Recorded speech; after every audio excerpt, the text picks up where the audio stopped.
Je me trouve en présence de Noam Chomsky. Bonsoir Noam Chomsky. Je suis très honoré par votre présence ce soir dans cette émission. Ça faisait 25 ans que vous n'étiez pas venu en France et on ne vous verra à la télévision que dans Ce soir ou jamais. Donc cette émission mérite bien son nom. Vous êtes un savant, un linguiste dont les travaux révolutionnaires ont fait le tour du monde, mais vous êtes également célèbre pour vos combats politiques contre le pouvoir, contre l'impérialisme, contre la propagande médiatique. Vous êtes un ardent défenseur de la liberté d'expression.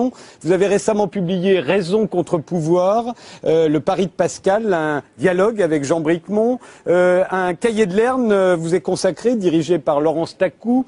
Vous êtes, votre livre Le langage de la pensée vient d'être réédité. Enfin, vous sortez 2 recueils de textes pour une éducation humaniste et Raison et liberté sur la nature humaine, l'éducation et le rôle des intellectuels. Alors c'est un jour un peu particulier aujourd'hui, l'assaut meurtrier des forces israéliennes contre une flottille humanitaire voguant vers Gaza fait la une de l'actualité. Il y a peu de temps, vous avez vous-même été refoulé du territoire israélien. Je vous propose déjà de voir la façon dont ça a été raconté, cet événement, où on en est, par un extrait du 12-13, aujourd'hui à la télévision française. À bord, nous avons trouvé des armes utilisées contre nos militaires. Les intentions des organisateurs étaient la violence. Leur méthode était violente. Et le résultat est malheureusement violent. Israël regrette toute perte de vie humaine. Les organisateurs l'avaient baptisé la flottille de la liberté. Partie de Chypre, destination Gaza, malgré l'interdiction des autorités israéliennes. À bord, 10 000 tonnes d'aide humanitaire, des sympathisants de la cause palestinienne, des parlementaires, des humanitaires dont des Français. Tous décidés à briser le blocus imposé sur Gaza. Ils savaient qu'Israël allait les intercepter. À Gaza, le Hamas au pouvoir appelle au soulèvement devant les ambassades israéliennes du monde entier. Nous demandons une réunion d'urgence au Conseil de sécurité après cette attaque barbare menée en violation des lois internationales. L'ONU doit mettre fin au siège de Gaza. Indignation à Gaza, mais aussi dans le monde entier. Israël, qui s'attend à une crise majeure, vient d'élever le niveau d'alerte dans tout le pays. Noam Chomsky, vous êtes un observateur très attentif des événements, en particulier dans cette région du monde. Comment analysez-vous ce qui s'est passé aujourd'hui ?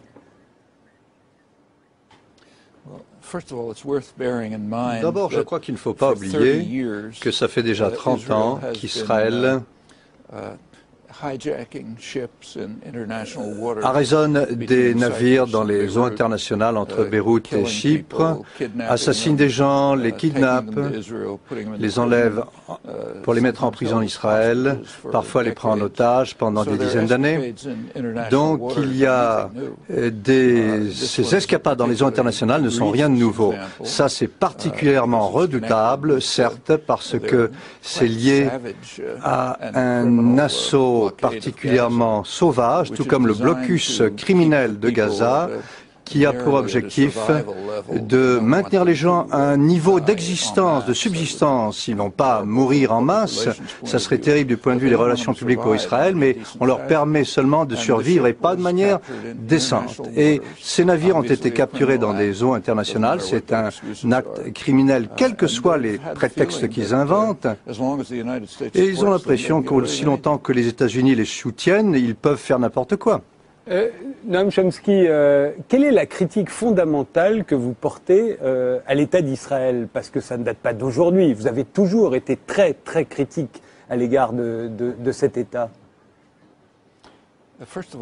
Tout d'abord, je suis critique des États-Unis par rapport à Israël. Ce que fait Israël, c'est parce que les États-Unis les soutiennent et les appuient depuis 35 ans.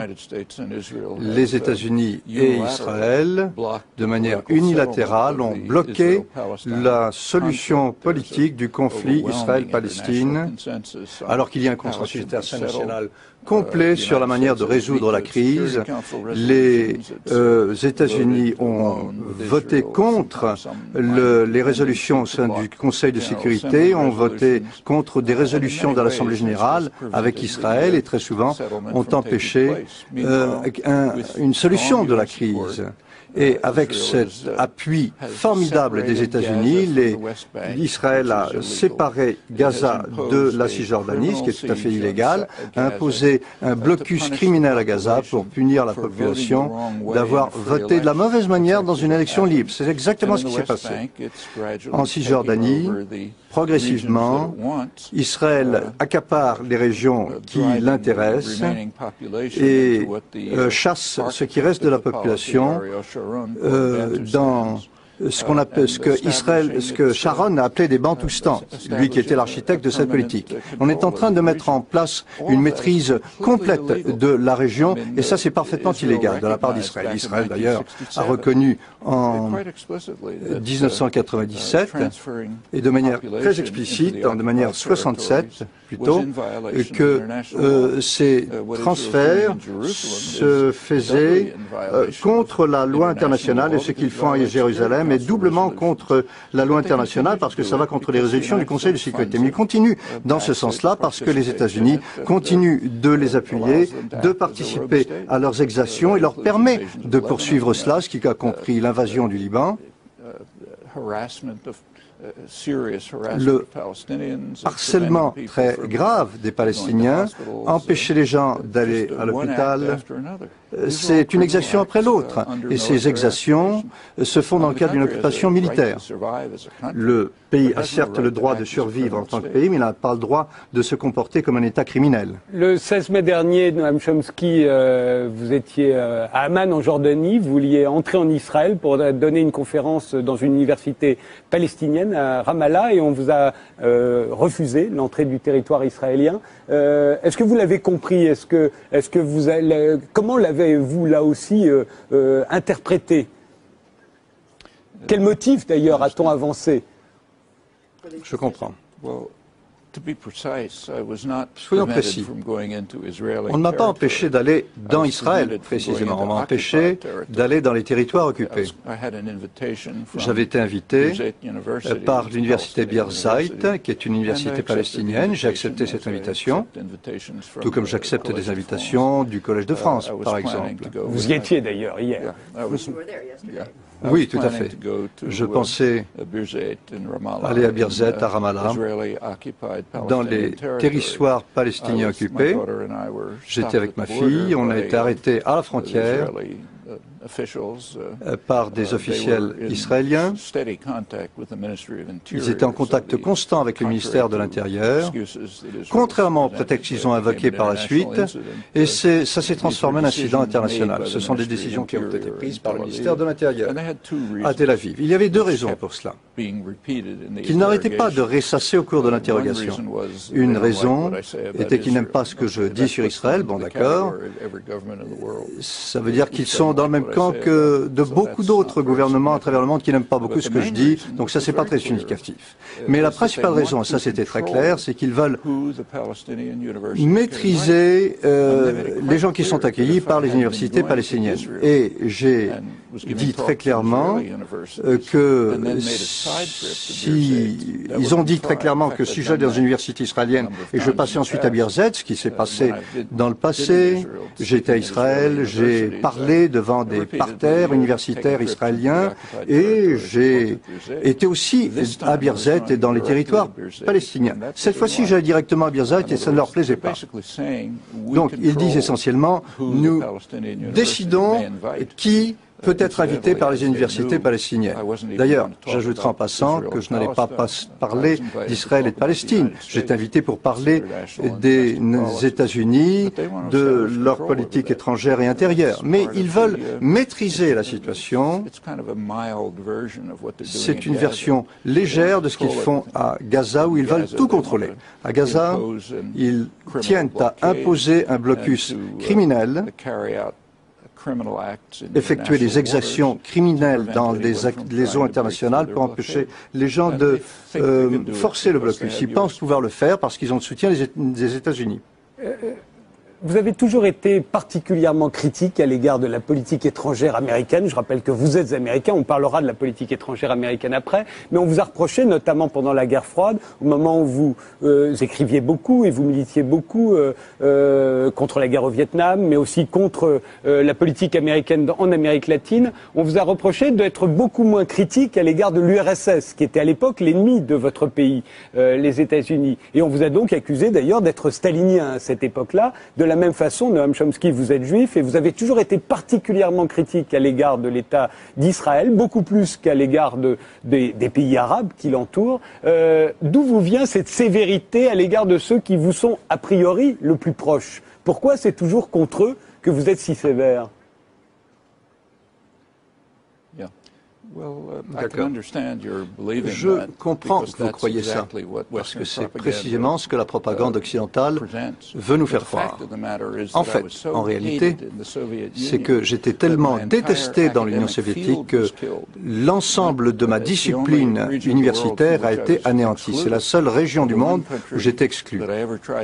Il y a un seul pays où j'ai cherché à pénétrer et où j'étais bloqué avant l'incident de l'autre jour, c'était la Tchécoslovaquie, avant l'invasion soviétique. J'ai essayé de rendre visite à des dissidents qui étaient emprisonnés, on m'en a empêché.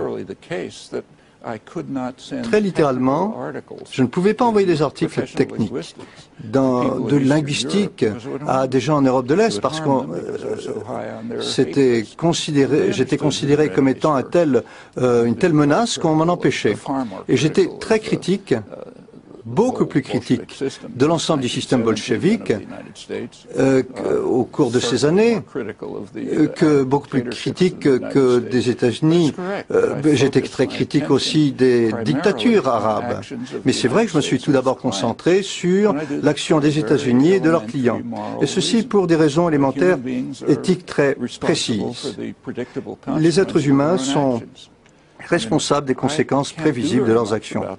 Je ne peux pas beaucoup influer sur l'invasion russe en Tchécoslovaquie, mais je peux influer sur l'invasion américaine du Vietnam ou du Nicaragua. Et c'est là que je vais concentrer mes efforts, de telle manière que vos efforts devraient se concentrer sur ce qui se passe en France. On peut parler des crimes de quelqu'un d'autre, on ne peut pas intervenir, mais dans le cas des crimes de France, vous pouvez intervenir et avoir une influence.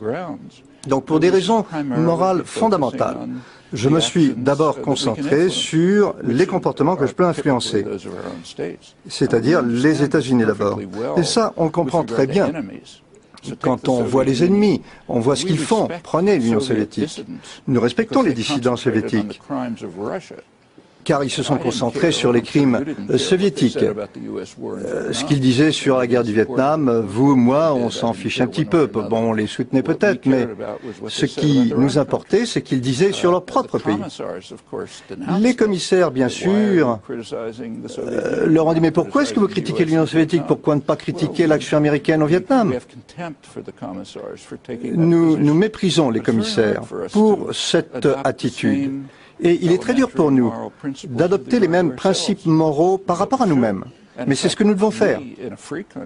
Dans un pays libre, nous sommes beaucoup plus responsables de l'action du gouvernement que les soviétiques l'étaient pour l'action de leur pays, parce qu'il n'y avait pas grand-chose qu'ils pouvaient faire à cet égard, dans les conditions épouvantables où ils vivaient. Tandis que nous avons une grande liberté de faire beaucoup de choses. Donc, si on choisit de ne pas accepter cette responsabilité morale fondamentale, nous sommes beaucoup plus coupables que l'étaient les Russes, qui ont été discrets par rapport aux crimes soviétiques. Ça, c'est fondamental.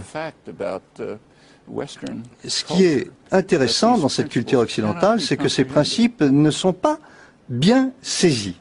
Alors justement, on a l'impression, mais vous pouvez me corriger, Noam Chomsky, on a l'impression que votre critique la plus radicale est à l'égard, je dirais, des Blancs, à la fois de l'Occident, les Européens et les Américains, et cela depuis quasiment la découverte de l'Amérique par Christophe Colomb. Vous avez d'ailleurs écrit un livre qui s'appelait L'an 501, La conquête continue, 500 ans après la découverte de l'Amérique par Christophe Colomb, la conquête continue. Et la politique étrangère de l'Amérique, pour vous, c'est la guerre, depuis toujours. Vous faites allusion très souvent à cette injustice sauvage des Européens, et vous citez Adam Smith, d'ailleurs. On dirait que pour vous, les Blancs, depuis 500 ans, n'ont qu'une idée, c'est dévaliser le monde. Et le capitalisme, comme la démocratie, serait des armes de propagande pour nous permettre de dévaliser le monde. Est-ce que je me trompe? Est-ce que c'est bien la vision que vous continuez d'avoir? Et en ce sens-là, Israël, que vous liez aux États-Unis, serait simplement le poste avancé de l'Occident au Moyen-Orient.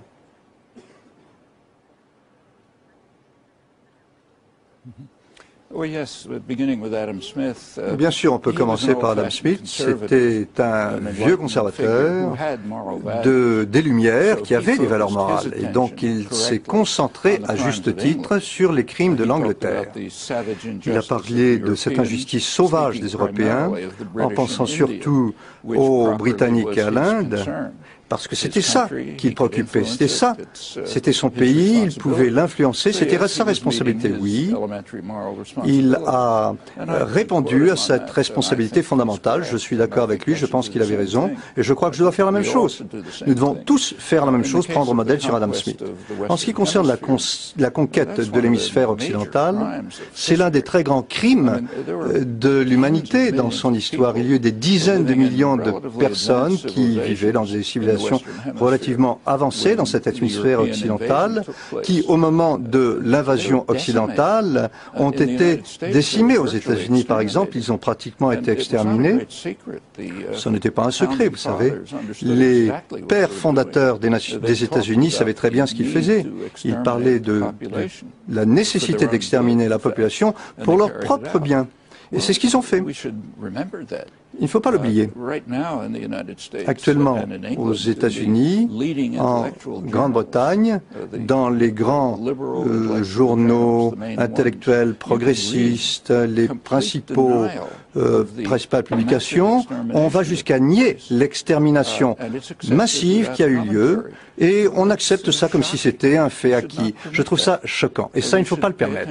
Il faut bien se concentrer sur notre propre histoire, ce que nous avons fait. La France doit faire la même chose. Prenons un cas concret.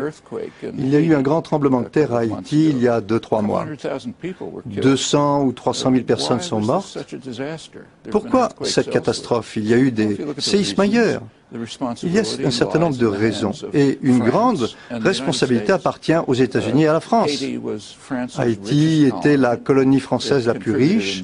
Elle a énormément contribué à la prospérité française. En 1789, au moment de la Révolution, Haïti produisait la plus grande partie du coton mondial, c'est-à-dire le lit même de la révolution industrielle. Je crois que c'était de l'ordre de 70% du sucre et beaucoup d'autres récoltes. Et la France a détruit le pays, l'a transformé en régime de plantation. Les Haïtiens ont voulu se libérer, ils ont réussi, après une guerre extrêmement brutale, et la France, à ce moment-là, a imposé une indemnité très importante pour ce crime d'avoir voulu saisir la liberté. Ils n'y ont jamais échappé. Au milieu du XIXe siècle, les États-Unis ont pris le relais, ont commencé à les torturer. Ils les ont envahis à plusieurs reprises, ont imposé un système de plantation américain et pendant ce processus, qu'est-ce qui s'est passé entre autres choses? C'est que l'agriculture haïtienne a été détruite. La population haïtienne a été forcée de s'exiler dans des bidonvilles en ville, dans des conditions épouvantables et lorsqu'il y a un cataclysme, c'est une catastrophe. Ça pourrait être un ouragan, un séisme. Bien, qui est responsable de tout ça? Les plus responsables, ce sont d'abord vous et moi, c'est-à-dire les nations qui ont créé cette situation au début. Alors on pourrait dire, moi je m'en fiche, oui on peut faire ça, ou alors on peut aussi décider d'être des êtres humains moraux et de se dire nous sommes responsables des conséquences de notre comportement qui ont amené notre prospérité. Une grande partie de la prospérité française vient de l'Haïti, une partie de la prospérité américaine aussi. Lorsqu'il y a un cataclysme, là-bas, nous en sommes responsables et nous devons payer des indemnités pour réparer la situation. Ce n'est qu'un cas. Regardez l'histoire, il y a beaucoup d'autres cas. Par exemple, le Vietnam. Justement, juste après les attentats du 11 septembre 2001, Noam Chomsky, vous avez sorti un livre 2 mois plus tard sur le 11 septembre, un livre d'entretien, un livre qui a eu un succès colossal dans le monde. Il a été traduit dans plus de 20 langues et il s'est vendu à des millions d'exemplaires, au moins dans 30 pays. Évidemment que cet attentat était atroce, pour les victimes, c'était atroce, mais au fond que l'Amérique l'avait bien cherché. C'est dans la même idée, finalement, c'était ce que l'Amérique devait s'attendre à ce type d'attentat parce finalement, elle n'est pas innocente.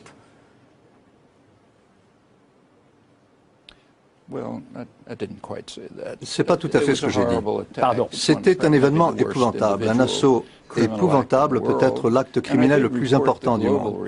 Et j'ai fait part de la réaction mondiale en dehors de l'Occident. Il y avait une grande sympathie pour les États-Unis à travers le monde pour cette atrocité, mais il y avait un commentaire qu'on ajoutait. Eh bien, c'est comme ça que c'est dans cette situation que nous nous trouvons depuis des centaines d'années. Nous sommes désolés que ça vous arrive à vous, mais nous, ça fait des centaines d'années que ça nous arrive. Et si on est vraiment honnête, si on est capable d'être sincère, il faut reconnaître quelque chose dont je n'ai même pas parlé dans ce livre. Prenez le 11 septembre. En Amérique latine, on parle du deuxième 11 septembre, parce qu'il y a eu un autre 11 septembre. Le 11 septembre 1973 au Chili.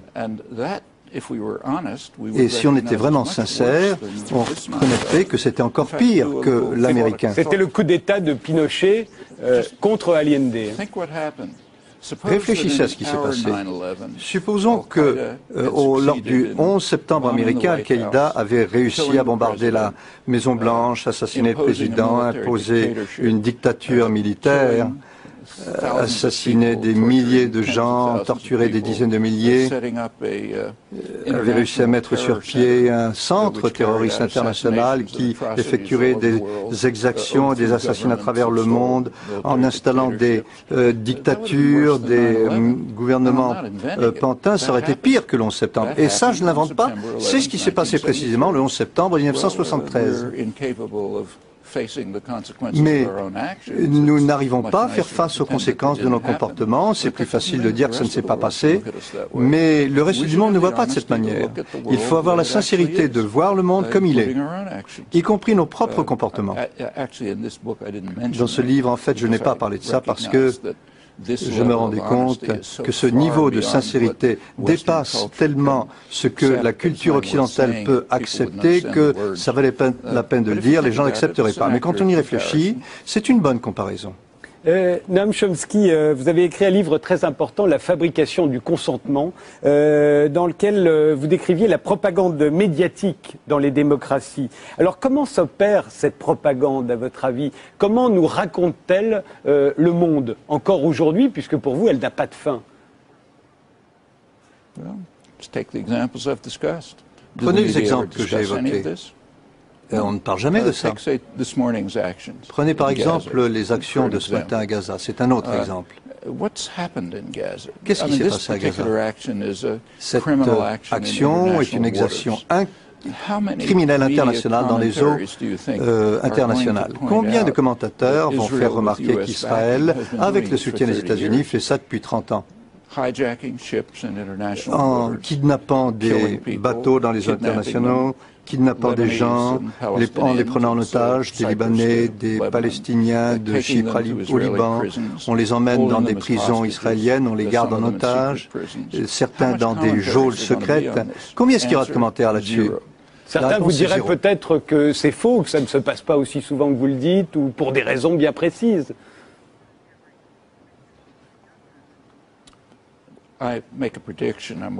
Moi, je suis prêt à prévoir, à calculer qu'il n'y aura pas de commentaire là-dessus, tout comme il n'y en a pas eu pratiquement pas ces 30 dernières années. Poursuivons. Pourquoi est-ce qu'Israël impose un siège à Gaza? Il y a une bonne raison pour cela. Israël s'est retiré de Gaza à la fin de 2005 et quelques mois plus tard, en janvier 2006, les Palestiniens ont commis un crime très grand. Il y a eu une élection internationale surveillée par les autorités internationales. Ils ont voté de la mauvaise manière. Ce que Israël et les États-Unis ne voulaient pas. Immédiatement, Israël, les États-Unis et l'Europe, avec une bémol, en suivant avec une bémol, ont imposé un siège à Gaza pour ce crime d'avoir voté de la mauvaise manière. Les faits sont très clairs, c'est précisément ce qui s'est passé, et la punition a été très dure, tant économique que politique. Un an plus tard, en 2007, Israël, les États-Unis et l'autorité palestinienne ont essayé de faire un coup d'État à Gaza pour renverser ce gouvernement élu démocratiquement. Ce coup n'a pas réussi. Hamas l'a prévu et a pris le pouvoir. À ce moment-là, le siège américain et israélien est devenu beaucoup plus dur. Et c'est la raison du blocus actuel. C'est parce que Hamas a empêché ce coup qui voulait les renverser. Et c'était quelque chose d'assez extrême. Regardez les rapports des Nations Unies. La population à Gaza est à un niveau d'à peine de subsistance et l'Égypte est complice. Ils ont construit un mur d'acier pour empêcher les animaux de s'échapper de cette cage du côté égyptien. Ce n'est pas bien sûr le crime le pire au monde, mais c'est sûrement l'un des plus sauvages. Et c'est quelque chose qui se poursuit. Aujourd'hui, cette flottille de militants, de travailleurs humanitaires qui voulaient forcer le blocus pour apporter des vivres à Gaza, qu'est-ce qui s'est passé? La marine israélienne les a attaqués dans les eaux internationales avec, nous ne savons pas combien de gens, on ne sait pas combien ils en ont tué, et on se préoccupe un petit peu maintenant, mais on ne parle pas des raisons qui entouraient tout cela. Ça, c'est la fabrication du consentement. Il faut faire l'impasse sur les raisons de manière à ce que les Occidentaux ne comprennent pas ce que nous sommes en train de faire, que nous ne comprenions pas la participation arabe dans ces grands crimes. C'est ce qui se passe constamment et ce n'est pas particulier aux puissances occidentales. Ça a toujours été le cas dans l'histoire. Les intellectuels, les centres de pouvoir cherchent à se protéger de leur propre population en gardant le secret sur leurs exactions parce qu'ils savent que leur population ne l'accepterait pas s'ils étaient au courant. En même temps, Noam Chomsky, dans ce livre, vous expliquiez qu'il n'y avait pas de complot. Il n'y a pas quelqu'un qui donne des ordres pour que cette propagande ait lieu, si elle a lieu. Alors comment opère-t-elle? Pourquoi est-ce que moi, en tant qu'animateur de télévision, je relayerais une propagande sans que personne ne m'en donne l'ordre?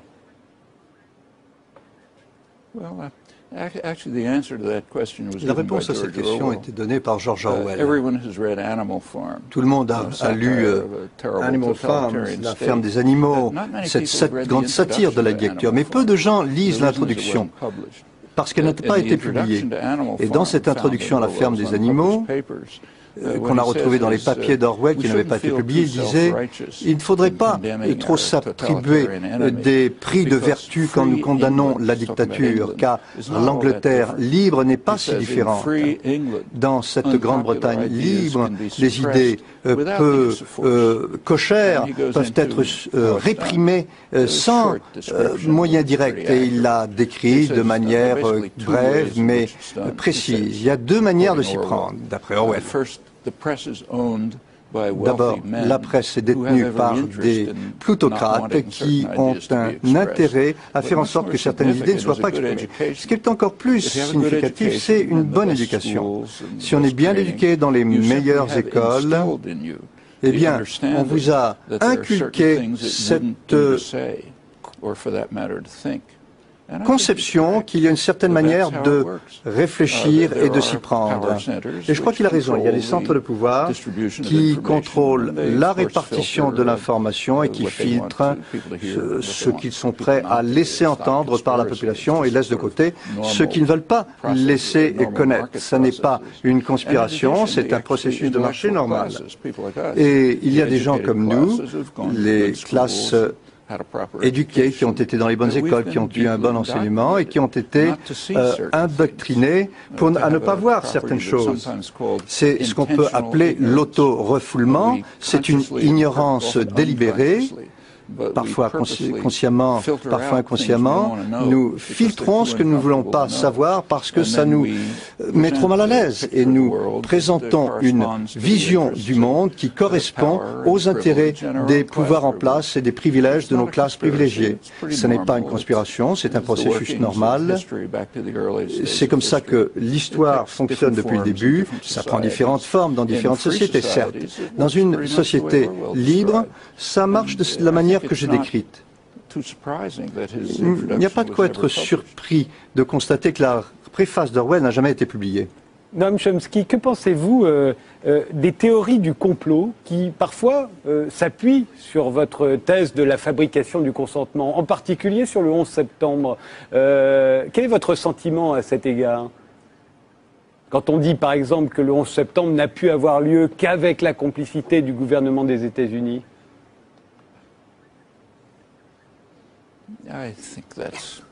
Je crois que c'était une théorie populaire qui a vu le jour en France, qui a contaminé les États-Unis, et un tiers de la population croit ça.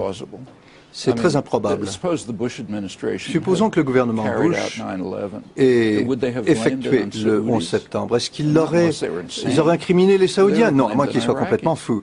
Ils ont critiqué les Irakiens parce qu'ils voulaient envahir l'Irak. S'ils avaient effectué ce crime sans être fous, ils auraient incriminé les Irakiens. Et ils auraient été soutenus dans leur invasion de l'Irak avec une résolution des Nations Unies, le soutien de l'OTAN. Ils n'auraient pas eu besoin d'inventer je ne sais quelle théorie sur les armes de destruction massive, la relation entre Saddam Hussein et Al-Qaïda, qui risquait de les discréditer. Donc, non, c'est ridicule. Et puis, de toute manière, il n'y a aucune preuve sérieuse. C'est implausible, c'est improbable, ça n'est pas logique. En fait, ils ont incriminé les Saoudiens, mais en fait il n'y avait que deux personnes qui avaient intérêt à faire ça. C'était Saddam Hussein qui voulait détourner l'attention sur l'Arabie Saoudite et puis Osama Ben Laden qui était un ennemi de l'Arabie Saoudite. Donc si on veut s'amuser avec des théories du complot, il faut incriminer Saddam Hussein et Osama Ben Laden. Ça n'est pas ce que je dis, mais ça devrait être la conclusion de ceux qui vont chercher je ne sais quelle théorie obscure de complot. Je crois qu'il ne faut pas mettre en cause les faits, les réalités telles qu'on en a fait état. Noam Chomsky, la France est certainement un des pays où vous êtes le moins connu. Je pense que ça date d'il y a 30 ans, quand vous avez d'abord signé une pétition, puis écrit une préface à un livre de Robert Faurisson. Ça a été très mal interprété à l'époque, Robert Faurisson niant l'existence des chambres à gaz. Ça vous a valu une certaine réputation en France et l'ostracisme, ou en tout cas le tir de barrage dont vous avez été victime à l'époque. Est-ce que vous pouvez nous expliquer aujourd'hui pourquoi vous avez signé cette pétition à l'époque pour le défendre et pourquoi vous avez fait cette préface à l'un de ces livres? D'abord, je n'ai pas écrit une préface à ce livre, pas plus que vous. J'ai signé une pétition pour la liberté d'expression. J'en ai signé des milliers pour les dissidents iraniens, pour les dissidents d'ailleurs, pour les gens en Occident, les dissidents soviétiques. J'en signe des tas de pétitions dans ce sens-là. Je crois que les gens ont droit à la liberté d'expression. Et très souvent, on signe des pétitions pour des gens qui sont peu ragoûtants, des gens qui nient la liberté d'expression. Ce sont des gens qui sont intolérants et intolérables. Évidemment, on ne va pas signer de pétitions pour ces gens-là. Mais ça revient aux Lumières. On a fait une déclaration importante là-dessus. Si on croit à la liberté de l'expression, il faut l'attribuer aussi à ceux qu'on déteste. Staline aussi. Donc on signe des pétitions pour des gens qu'on n'aime pas, ça n'est pas significatif, peu importe leurs opinions, ils doivent avoir la liberté de l'expression, quelle que soit leur opinion. Donc systématiquement, je signe des pétitions. En France, il n'y a pas vraiment de conception de la liberté d'expression. d'expression. Et tout de suite en France, quand j'ai signé cette pétition pour la liberté d'expression peu florissant, il y a eu un lever de bouclier en France et on a été dire que cette pétition soutenait les points de vue de Forisson. Mais quelqu'un qui comprend la liberté d'expression comprend que soutenir cela, ça n'est pas soutenir les points de vue de ces gens-là. C'est élémentaire. Ensuite, l'auteur de cette préface inexistante, l'auteur de la pétition plutôt m'a demandé d'écrire une déclaration, remarque élémentaire sur la liberté d'expression, établissant cette question élémentaire que pour défendre la liberté d'expression, il ne s'agit pas de défendre les points de vue qui sont exprimés. On n'est pas de position là-dessus. Cette position a été ajoutée comme avis à un mémoire de Forisson où il se défendait de cette accusation scandaleuse. J'ai pas lu le livre, mais regardez le titre. C'est un mémoire contre ceux qui m'accusent de falsification de l'histoire concernant les chambres à gaz. Alors cette idée que quelqu'un devrait être déféré devant le tribunal pour avoir falsifié l'histoire, ça nous vient de la vieille Union soviétique. Ça, c'est la doctrine stalinienne qui dit que l'État sacré, a le droit de déterminer la vérité historique et le droit de punir ceux qui n'acceptent pas. Donc j'ai écrit cet avis qui a été ajouté, et c'est marqué préfacé d'un avis, et quand on m'en a parlé par la suite, non, je n'étais pas contre. Et puis mes amis, mes collègues ont fait pression sur moi, j'ai suggéré qu'on retire cet avis parce que j'ai compris que dans la culture française, ça ne pouvait pas être compris. Il y a si peu de compréhension de la liberté d'expression en France que ça serait tout simplement mal compris. Donc j'ai suggéré qu'il fallait enlever cet avis, mais il était trop tard, ça avait été publié, mais je ferai la même chose pour n'importe qui, quel que soit son point de vue. Cette idée de punir quelqu'un parce que l'État dit qu'il s'oppose à des faits historiques, c'est inimaginable. C'est le genre de choses qui ne peut se produire que dans des États totalitaires. En fait, c'est une insulte à la mémoire des victimes de l'Holocauste. On n'honore pas ces victimes en adoptant les principes de leurs assassins. C'est un relook de la doctrine stalinienne. Toute dernière question, il nous reste une minute. Noam Chomsky, tout de même, parce que vous avez beaucoup critiqué la notion française de la liberté d'expression, néanmoins, c'est l'antiracisme souvent qui gouverne cette limitation. Vous-même, vous avez dû souffrir de l'antisémitisme aux États-Unis. Vous ne trouvez pas qu'il est normal de limiter la liberté d'expression, par exemple, au nom de l'antiracisme, pour empêcher les insultes racistes? Même pas? Certainement pas. C'est pas comme ça qu'on arrête le racisme. On ne met pas un terme au racisme en punissant des gens qui expriment des points de vue racistes. Prenez l'exemple que j'ai évoqué auparavant. Dans les grands périodiques intellectuels aux États-Unis, on nie le génocide. Par exemple, le génocide de dizaines de millions de personnes par l'invasion européenne. Est-ce que la manière de s'y prendre, c'est de mettre les gens en prison? Non. La manière de s'y prendre, c'est d'éduquer les gens, d'expliquer aux gens que ce n'est pas ce qui s'est passé, leur expliquer ce qui s'est passé. En fait, ceux qui nient l'Holocauste, c'est intéressant comme cas. Il y a beaucoup de gens aux États-Unis qui nient l'Holocauste. Des gens qui ont des positions prestigieuses, parfois, qui enseignent dans les universités, dans des instituts révisionnistes. Et personne n'y accorde la moindre attention, ne les punit pas, ils n'ont aucune influence. Maintenant, si on les poursuivait devant les tribunaux, avec des décisions des tribunaux, tout le monde en parlerait et ça leur accorderait de l'influence. Donc aux États-Unis, les gens connaissent Forisson, mais ils ne connaissent pas les révisionnistes américains, parce que c'est une bonne réaction, il s'agit d'en faire fi, de les ignorer. Si on veut leur donner beaucoup de publicité, si on veut qu'ils soient connus, il faut les traiter de la manière dont ils sont traités en France. En tout cas, c'est pas la bonne manière de s'y prendre. Noam Chomsky, je ne peux pas vous résister. Toute dernière question. Vous n'étiez pas venu en France depuis 25 ans. Vous avez trouvé que ce pays a changé?